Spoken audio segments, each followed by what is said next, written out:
Journalist association of YouTubers యూనియన్లో ఉన్న YouTube news channel నిర్వహిస్తున్న జర్నలిస్టులకు తీపి కబురు. ప్రభుత్వం గుర్తింపు ముందడుగు 2024లో ప్రారంభమైన జై యూనియన్ డిజిటల్ మీడియా జర్నలిస్టుల సుదీర్ఘ ప్రయాణంలో కీలక మలుపు తిరిగింది. 2026 జనవరి 6 ఆంధ్రప్రదేశ్ రాష్ట్ర సమాచార శాఖ మంత్రి కొలుసు పార్థసారథితో భేటీ అనంతరం YouTube news channel digital media సంబంధించి ప్రభుత్వం నుంచి తీపి కబురు అందింది. ప్రస్తుతం సాంకేతిక యుగంలో ప్రింట్ అండ్ ఎలక్ట్రానిక్ మీడియాతో పాటు YouTube news channels digital media అత్యంత కీలక పాత్ర పోషిస్తుందని మంత్రి స్పష్టం చేశారు. జై యూనియన్కు చెందిన యూట్యూబ్ న్యూస్ ఛానల్కు ప్రభుత్వ కార్యక్రమాలు, ప్రసారాలు, మీడియా సమావేశాలు, తగిన అనుమతులు తప్పనిసరిగా కనిపిస్తాయని ఆయన వాగ్దానం చేశారు.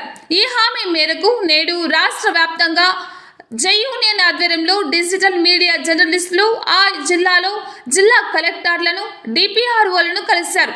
అందులో భాగంగా విశాఖపట్నం శ్రీ సత్యసాయి, కడప జిల్లా యూట్యూబ్ ఛానల్ యాజమాన్యం, జిల్లా రాష్ట్రాల కార్యవర్గంలో ఆధ్వర్యంలో జాయింట్ కలెక్టర్, జిల్లా పౌర సంబంధాల అధికారికి వినతి పత్రం సమర్పించారు.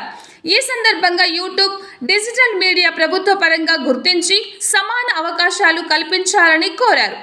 ఈ పరిణామం యూట్యూబ్ జర్నలిస్టులకు గౌరవం, గుర్తింపు, భవిష్యత్తుపై నమ్మకం కీలక అడుగుగా భావిస్తున్నారు. జై యూనియన్ ప్రయాణంలో ఇది మరో చారిత్రాత్మక ఘట్టంగా నిలవడం ఉందని యూట్యూబ్ న్యూస్ ఛానల్స్ నిర్వహిస్తున్న జర్నలిస్టులు ఆశాభావం వ్యక్తం చేశారు. గవర్నమెంట్ నుంచి రాగానే